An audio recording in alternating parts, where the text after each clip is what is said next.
alihambe lifu bekangakhulumi nabo bekhuluma nelifu lisuke lifu balandele lalela it's important ukuthi labantu balandelayo balandele uThixo bezwe ba lo muntu omlandelayo uzwe bani utshele ubani ukuthi sekuyahamba because if lo muntu athi uyahamba uNkulunkulu angakhulumanga which means nihamba ninodwa in other words ana protection akuna provision nihamba ninodwa anything can happen namabhubesa angahlangana nemgwaqeni yinawo siyabuyela futhi akhuluma uJehova alihambe lihambe ngiyaphinda futhi oye emaceleni ashiye lefu bekangavikelekanga lalela mntana sekhaya into ebalulekile ekuzokusiza lalela ukuthi uThixo uthini mlalele nakathi hamba sukuma thandaza funda izwi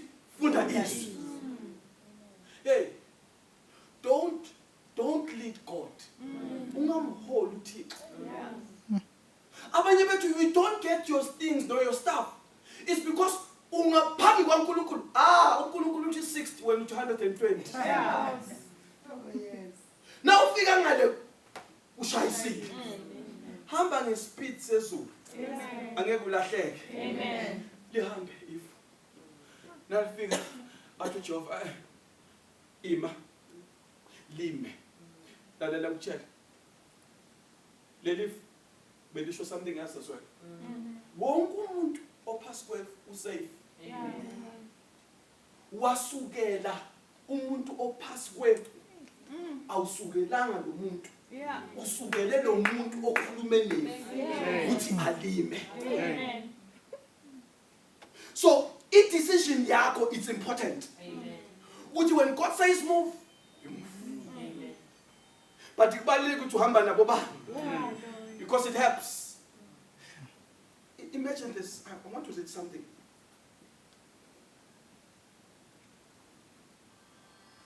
Uma uNkulunkulu athi ifu lime lithi iBhayibheli bebabeka imithwalo bakhipha amathende nje bebasisa amathende bapheke bandlale balale ungayenzi mistake yokuthi uthathe ithende lakho impilo yakho uyoyifaka ebantwini abangekholelayo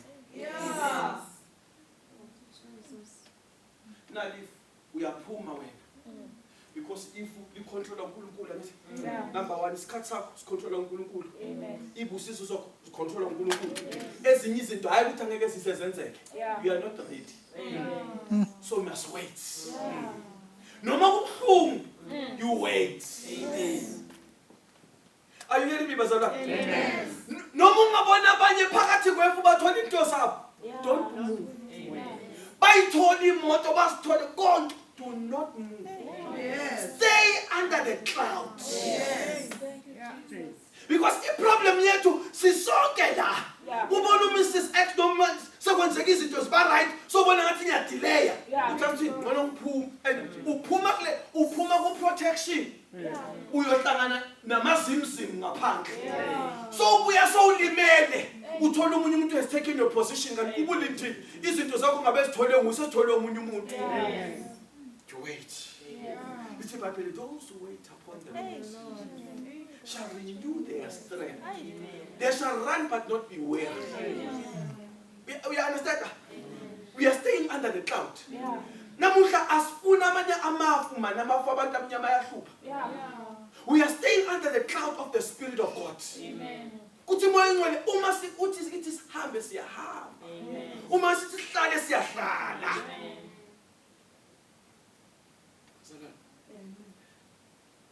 nihamba nobani unisa kuphi uzwe bani You must understand something. Under the cloud, they were speaking one language. Under the cloud, they were speaking language A1.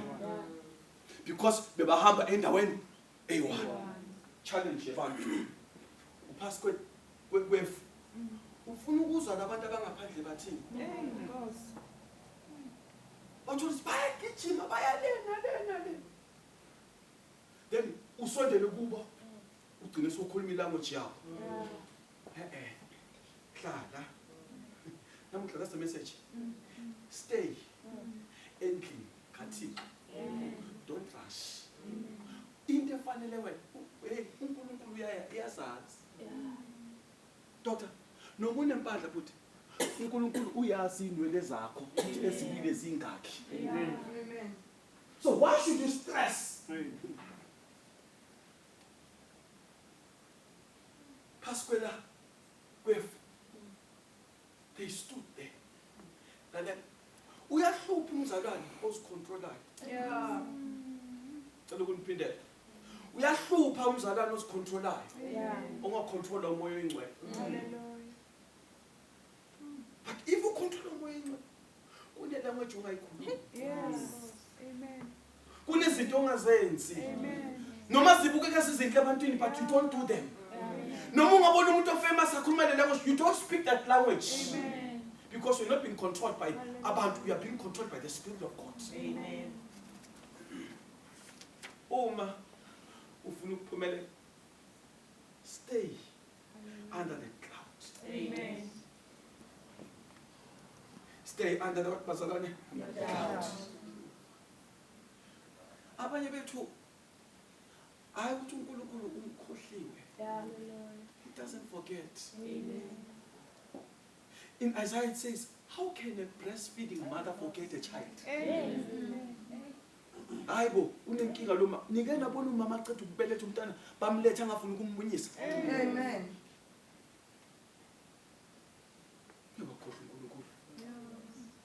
You see, I think God is speaking to us now. Amen. Kuti, let us stop running around like headless chickens. Let us stay under His protection. Amen. And ebuka ke angicabanga ukuthi uNkulunkulu nakathumela imali wayithumela emasayitini wayithumela phakathi kuleli uNkulunkulu nakafuna ukubless, He must find you in His perfect will. Akuthole usentandweni yakhe. Kabuya la mfana.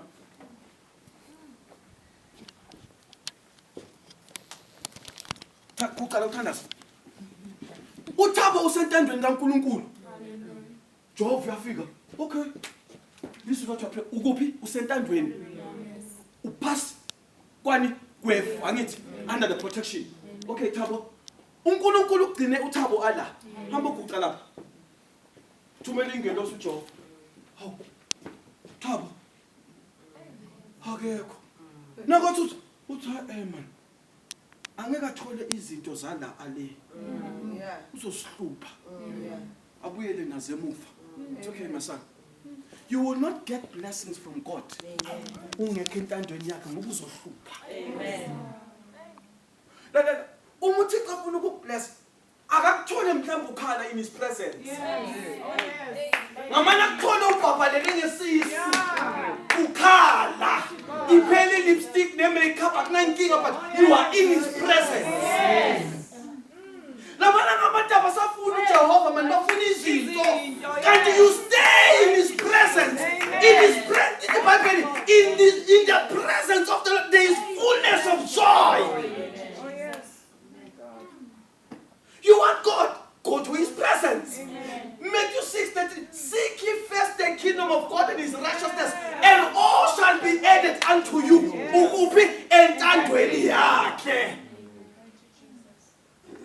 You want your job entandweni. Sebenzi entandweni. Bazalwane, nami ngambhemi uNkulunkulu. Ngihlekile for 10 years. Umuntu wangaphandle athole lento mina ngithele for 10 years. It's a problem. Amen. Izinto zakho azikho, unfortunately azikho kimi. That's why I'm correct to mama. Uthemba lakhe alikho kimi. UThixo. Are you okay? Amen. Right. Unfortunately izinto zakho azikho kimi nami ngifika la bangiphathise bese ngiyazindlulisa izinto zakho they're in the presence of God. If awufuna ukuya in the presence of God uzosindisa umuntu ocabanga ukuthi uphuza day and night aye ebukhoneni akundlula ngisho wena kunabantu abavimba abantu phela bathi hayi ungayi wena nje ujwayele the presence akithi enebuka le back yakhe kuphi uflathela uThixo uvimba abantu abafuna ukuya le uvimbile no hayi ungayi wena nje ungavuma abantu bakuvimbe to experience the power of God ungavuma abantu bakuvimbe ukuthi uye ebukhoneni bukaNkulunkulu no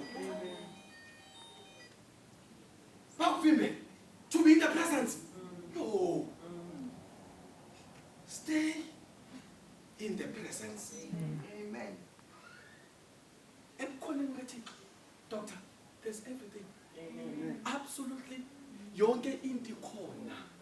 Healing, peace, joy. It's in the presence. As I close, zifundise to experience God in your own house. Ungafuna uexperience uNkulunkulu ngama Sundays nama Thursdays. Amen. Amen. Uyiwani emotweni.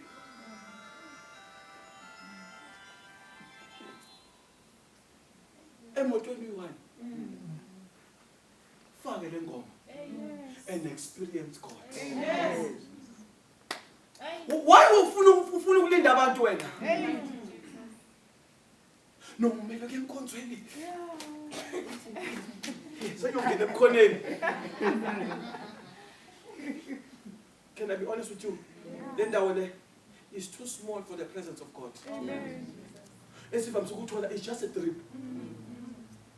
Sifundisa usekhaya to experience the warmth of the Holy Spirit. Uyidlala ingoma. Until ingena. Nayiqeda ukungena, then God will speak to you. Oh yes. The problem yethu singabazalwane sidepende ebantwini. Yes. Udepende ukuwashiphela abantu. My God. No. Now I've got my moments. Ngifake ingoma la. Ngihlabelele. Then God will speak. Hallelujah. The problem yethu yakuthi kwenzakalani bazalwane. Siba busy kakhulu. No, it's not wrong. Siba busy kakhulu ngezinto zikaNkulunkulu and forget that we must still go to his presence. Amen. We forget we must still stay in his presence. Akukho wrong ukucleana. Akukho wrong ukupheka. But there's something. Angeke uthumelwe umzala ukuthi ngicela ungene ebukhoneni baNkulunkulu. Kose kuye wena personally. Amen. That's why wonke umuntu must have a personal relationship Oh yes. with God. Oh yes. Bezobani bathi siyamthandazela simvulela indlela uvula zabani uzivula usesela Amen. because it's between you and God. Yeah. Lalela experience umoya engcwele usemotweni ukuphi uwasha upheka ningamlimiti man. That's the problem. Nifuna experience umoya engcwele masha nisenkonzweni kuphela emakhaya ke mbani uthi umoya engcwele will not come and visit you kusekhaya. Amen. Ngimfundo lonjani. The Bible says ukhona yonke indawo. He's omnipotent, he's omniscient. Ukhona yonke emotweni uhamba usedeben. Listen to this. Sila siyashumayela naseChina bayashumayela. The same Holy Spirit is moving eChina. You move eDurban. Why umlimita? Mighty God. No. I know. Moya ngcwele ngizomuzwa uma ngifika. Elinye ilanga ne uyothi uyafika la usithole singekho. What are you going to do? Jesus. Hey. Sijwayeze. Yes.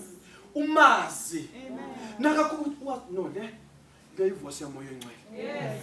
Lokho kukhuluma yena. Amen. Ungayazi it's a problem. But what I'm saying to you tonight bazalwane, sifundise ukuba sebukhoneni kaThixo. Day in and day out. Ungalindi thina.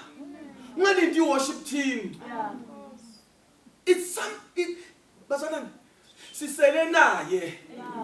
Uye owazi ukuthi khona kaNkulunkulu ukuze sekhona senza njani. But uma sim-ignore angeke kuyoba try. But sifundiswa noma uhleli wenza umoya, I invite you. Yes. Talk to me. Amen. You know, ngicala kufunda le ncwadi mama. I think I read it more than 7 times. Yeah. Ngaba ne-revelation yokuthi I need more than I need my spiritual father. Mighty Yeah. God. Yes. You need him more than Yeah. yongifonela ungangithuli. Yeah. Bakuyombiza bekhona. Amen. Jesus. What you need to know, umoya engcwele will reveal inhliziyo kaNkulunkulu Oh yes. kithi Amen. nengqondo yakhe Yes. kithi. Amen. Uthi uBenny Hinn, good morning Holy Spirit. Yeah. Uvuke kuseni. Yes. Abanye bethu uthi uvuka uthi yawe nesibusiso.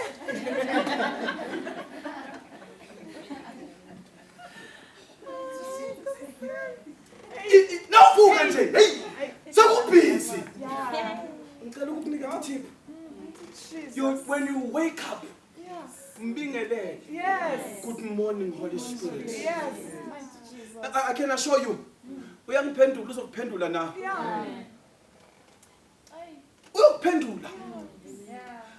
Angikhuluma inganekwane. Yebo. Uzokuphendula. Yes. Oh my God. There was a time I stayed almost a year in prayer. She's a witness. Yeah. The whole month, bengivuke senisho umntwana esikoleni ngihambe ngesontweni. And I stayed there. I took a decision. Angisafuna ukuzwa ivoice yomunye umuntu undlula emoya engcwele. Yes. Hey, Jehovah. Nangivuke kusena usay good morning Holy Spirit aphendule. Yeah. Ngivula iwardrobe ngiyagcoka, athi ungagcoki lokho. Yeah. Gcoka lokho. Yes. Amen. Ngicela ukuhlekisa. God. Yazi uthi ikhokho mina ngiyeke ubani? Umoya engcwele. Mighty Jesus. Uthi kimi iqhubeka uyiphuza ikhokho. Uzothi nona 52 ikhuphe. Yeah. And I'm not at 52. I've got years before. Ngithi 52. Mara ungitshela into yanini? Yamanje. And I've got plus minus 16 or 17 years before ngithi 52. Ah, Mara ungikhuza nini? Manje. my God. Namshadi lo. Yeah. After 5 years uzokhupha. Ungayithengi le moto. Yes. Inenkinga. Qhubeka uyithenga. Vuka uthandaze. Yeah. Vuka uthandaze. Hayi mnandi ngubo. Futhi la emelo kuyabanda. Nawuvuka ekseni uthi uphakamisa inyawo alivumi. Liyala. Yes. Lalela bazalwane. Asilalela moya engcwele. Yes. Stay under the protection. Amen. Moya engcwele uthi. Yazi kumnandi njani? Hobe muhle brother Ntox. Yeah. Athi hey man. Angilali. Singazuthi umbheda yikho yini. Angilali. No, it's okay awulathi. Now ufike ekhaya uhlale phansi uthi moya engcwele. Mbani lo? Yeah. Mbani? Yes. Imoto right nanki qualification is right. Mara who's this? Yeah. Athi umoya engcwele mi. Uthi ha! Sala nemoto. Sala nemoto. Sala netinye qualification yakho ngiyabonga. Yeah. Uyaphendula. Yes. Book, don't change your car. Uyahleka doctor. He's telling me now, don't change your car. Amen. In the next coming 7 months, you change your car. Buy your retard. Oh my God. Oh. Jesus. We talk to him. Yeah. What do you think? Amen. Siselena yangithi. Yeah. Lithi Bible forever. Yes. In other words, uma lithi forever. Whatever you do, you ask him. Yeah. Une confusion, ask him. Uthola iprofessor ebuya kuNdlovu, mbuzo moya engcwele, le ibuya kuNdlovu noma ibuya ku. Yeah. Uyaphendula. Athi no ibuya kimi. Lethi uNdlovu akayibekanga kahle because asho so. Yeah. Yeah. Hey, Bazalwane, do you know how people manipulate you? Ninikela umoya engcwele ningambuzanga. My God. Ukhiphe 10,000 ngoba ujabulisa umuntu. Why ungabuza umoya engcwele? Yeah. Umoya engcwele. Ninikele ngamalini. Athi umoya engcwele this time thatha lo 9,000 ubeke. Lo 1,000 unikele ngayo. Yeah. In the next coming months kuzoba ne-challenge. Uzophila ngale. Awuqinisa inhloko. Thatha lo 10,000 umfake. 2 months down the line athi umoya ukhale, "Yeah baba, awusangithathi." Ukhale uzophukula amagele athi umoya engcwele uyakhumbula ngitheni kuwe nge-15 June. Yeah. Ngilalelile. Nawu umphumela. Yeah. We are suffering today because silalele abantu udlula umoya engcwele. Oh, yes. Bazalwane ngithini? Asingahambi ngeside ngokubona. Asihole umoya engcwele. Stay under his protection. Noma ngabaleka bafilisi. Pastor akadabula. My God. Ngathandaza wangitshela umuntu ukuthi umkakho is 52 kilometers away. My God. Number 2, ngathi moya what kunama dreadlocks ngathi good shot. Number 3, ngathi nangithandaza ngathi baba ngicela abeka Department of Health or any department ukuze nangihamba ngishumayela akhona utransfer ukuphi. Yeah. It's because ngabuza umoya engcwele. My God. Imagine if ngashada umuntu onga-understand mina. Ngabe sikuphi? Hey.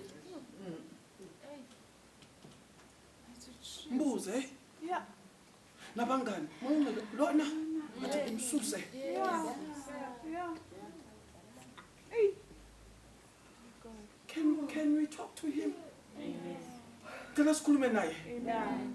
Simenze umngani wethu. Yes. He's our friend. Uyosiluleka konke. Yenza lokhu, ungakwenzi lokhu. We need him. Ngibamsa ukusho lokhu. Ubhala iphepha le-geography 2000. Ninjani ba? Ninjani ba? Siyaphila. 2000. Ngathandaza ma. Ngathi moya engcwele angikaze ngakufunda lokhu. Mara ngicela wena ungisize. Wathi kimi hamba kuma-question paper akho. Ngavula. Wathi nali. Ngathola i-question paper le-geography ngayibhala. Isikolo sonke. Ngathi ngiyabonga Jehova. Nalo bekabhizi ahalida. Sazi ukuthi vele nguyo osilidako. Bekasemva kwami. Hallelujah. I'm giving you a secret. I'm teaching about this, ne? Yes. Futhi example angiyithini. Ngiphume endlini angene emsebenzini because mina customer services. Athi uma ngicela ngimfonele umthetho angaphumi ngale direction le. Kune accident. Phume ngale enye ngimfone. Hayi, isekudeni le ngathi. Awuyazi ngathi ngidrop ifone sokucedile. Sekukuye. Angene emsebenzini. Nakangena after 10 minutes or 15 minutes. Athi hey, bekunengozi serious ngale eWhite River. Ngabe ngiphume ngale angazi. The smallest things. Yes. Uyakutshela umoya engcwele ungenzi le hairstyle le. When hide night chip ungenzi le. Bagijimisa abantu bathi lo muntu otshontshe eShoprite unale hairstyle le. Bakubambe ngenxa le hairstyle. Bathi nguwe. Bathi sibambe nethi le hairstyle. Icamera nebayiveza inhloko ifana neyakho. The smallest things. The smallest things. Cela simnake. Cela simnake. Amen. Singamhlukubezi. Oh, yes. Amen. Baba siyabonga namhlanje. We will stay under the clouds. Basuka abantu thina siyahlala. Bagijimisa izinto babe confused thina siyahlala. Siyabonga ukuthi usikhumbuze ukuthi we are safe under the shelter of your wings. We are safe under the shelter of your wings. The devil cannot touch us. Laba bantwana bakho basabele emakhaya. Moya engcwele uyabazi badinga ini. Hlangabezana nezidingo zabo. Kukho konke elevate them, oh God. Strengthen them. Comfort them because you're a comforter. Nalaba abangane direction in life give them direction. Those who are heartbroken, comfort them. Abanenkinga, give them a solution. Because you can. For this I bless you. I give you the praise, the glory, and the honor. In Jesus' name we pray.